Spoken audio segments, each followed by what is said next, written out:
ሰላም ተማሪዎች እንዴት ናችሁ? ባለፈው በለቀኩላችሁ ቪዲዮ ላይ በጣም ብዙ ጥያቄ አንስታችኋልና ኢንቦክስ ላይ ደግሞ በጣም ብዙ ጥያቄ ጠይቃችሁኛል።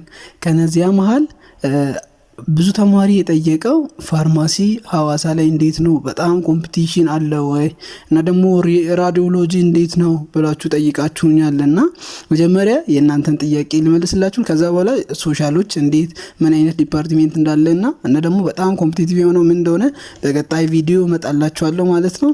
እና ሐዋሳ ከገባችሁ በኋላ እንዴት ነው ፈርስት ሴሚስተር ላይ ያለው ዲፓርትሜንት ለናቹራል ተማሪዎች ሜዲሲን አለ፣ ፋርማሲ አለ፣ አንስቴጂያ አለ፣ ቬተርነሪ ሜዲሲን አለ፣ ሚድዋይፌሪ አለ ማለት ነው።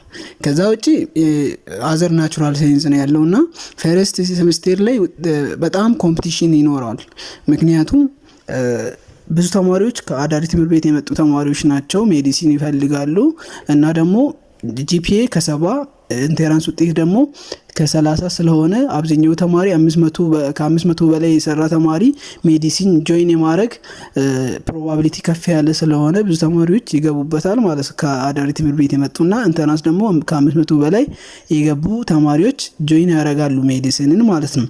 አዘር ናቹራል ሳይንስ ሰር ነው ራዲዮሎጂ ያለው ማለት ነው። እሱም ደግሞ ሰከንድ ሴሚስተር ነው እሱን የምትመርጡት። ስለዚህ ፋርማሲ ሐዋሳ ላይ እውነት ለመናገር በጣም ኮምፒቲሽን አለው። እኔ እንደውም ከዛ በፊት እንደዚህ ኮምፒቲሽን ያለው ምናምን ዲፓርትሜንት አይመስለኝም ነበር። ነገር ግን ብዙ ተማሪ ይፈልገዋል። በእኛ ጊዜ በዚህ በ2018 ዓመተ ምህረት ከ87 በላይ ነበር ከት ፖይንቱ ማለት ነው።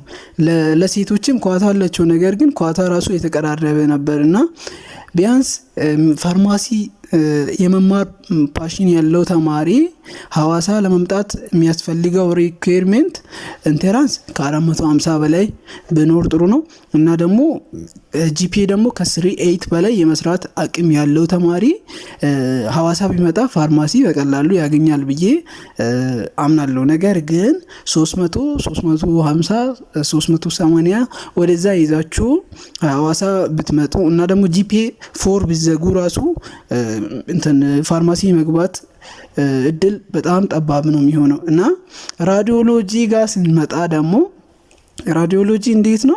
ያው ራዲዮሎጂ የሚባለው ዲፓርትሜንት ሲቲ ስካን፣ አልትራሳውንድ፣ ኤምአርአይ የሚባሉ ማሽኖች ጋር የተያያዘ ዲፓርትሜንት ነው እና ያው ሰውን ታክማላችሁ እንደ ሜዲሲን ነው። ነገር ግን 4 አመት ነው እሱ ዲፓርትሜንት የሚፈጀው ለመጨረስ እና እሱ ሰከንድ ሴሚስተር የመጀመሪያው አዘር ናቹራል ሳይንስ ውስጥ ብዙ ተማሪ የሚፈልገው ላይክ ፈርስት ሴሚስተር ሁሉም ተማሪ ብዙ ተማሪ ሜዲሲን ይፈልግ የለ ላይክ እንደዛው ሰከንድ ሴሚስተርም ራዲዮሎጂ ብዙ ተማሪ ይፈልገዋል። ነገር ግን እኔ እስከማውቀው ድረስ ሐዋሳ 25 ተማሪ ኦር 20 ተማሪ ነው ለራዲዮሎጂ ጆይን የሚያደርጉትና በጣም ኮምፒቲሽን አለው። ከፖይንቱ ከ86 በላይ ነው የሚሆነውና በጣም ኮምፒቲሽን አለው ራዲዮሎጂ እና ሐዋሳ እንደዛ በሰከንድ ሴሚስተር ውጤት ነው ራዲዮሎጂ የሚሰጠው። ስለዚህ ፋርማሲና ራዲዮሎጂ ሐዋሳ በጣም ኮምፒቲሽን አለውና ነገር ግን ቴክኒካሊ ማንበብ የሚችል ጥሩ ተማሪ ካለ ሐዋሳን ጆይን ቢያደርግ በጣም ያተርፋል ብዬ አስባለሁ።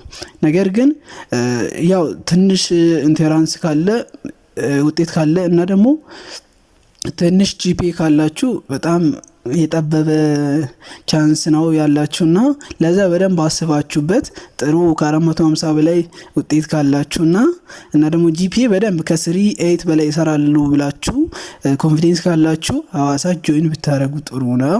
ከዛ ውጪ ሌላ ሰከንድ ጄኔሬሽን ሰርድ ጄኔሬሽን ምናምን ብትሞክሩ ጥሩ ነው ብዬ አስባለሁ በእኔ እይታ።